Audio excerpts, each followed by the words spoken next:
Lugon. Ayan, inabot ng lugon. So hindi pa tayo pwedeng magpakawala uli.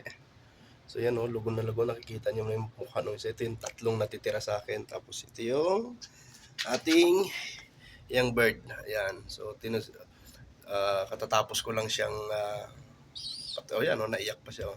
So tinutulungan, hindi pa siya ganun kalalakas tumuka. So tinutulungan ko ng kaunti. Sinusubukan ko para naman kahit paano yan o siya.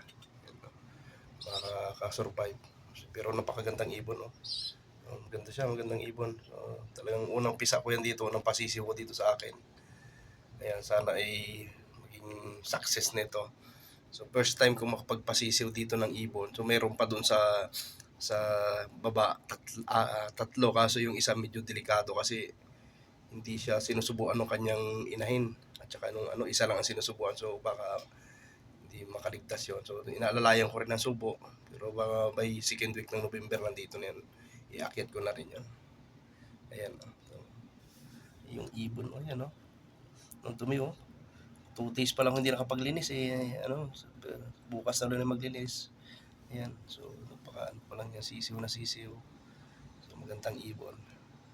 Mayroon siyang tatlong sa kabilang pakpak, may tatlong puti na sa kabila ay wala. Yan, plain black.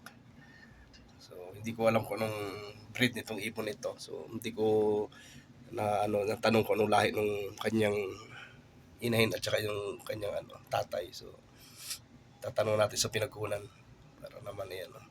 Kaya ang ipapangalan ko dito si Sunog. Yan.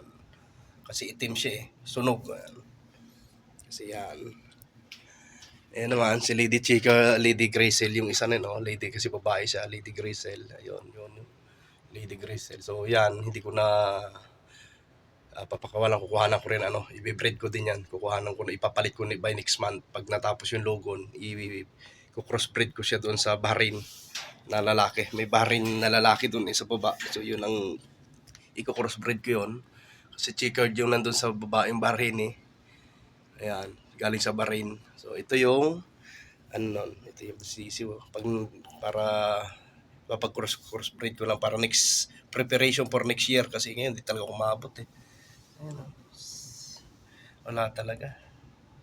Sayang yun nauna, kung hindi tayo napasukan ng virus, malamang makakapaglaro tayo ngayong taon. Hindi tayo makakapaglaro ngayong taon kasi nag-umpisa na naman tayo. Ayan. Sana next year. Itong breed ko nitong November, yun ang pwedeng o kaya January, yun ang pwedeng ilalaro natin sa next year, October. Ayan po. Thank you po for watching and God bless. Ingat po palagi. Salamat po sa inyong lahat sa mga aking solid supporters. Pasensya na pa kayo paminsan-minsan sa akin talagang minsan ay hindi nakakapag-upload kasi busy sa trabaho. Ayan. Ayan po. Thank you for watching.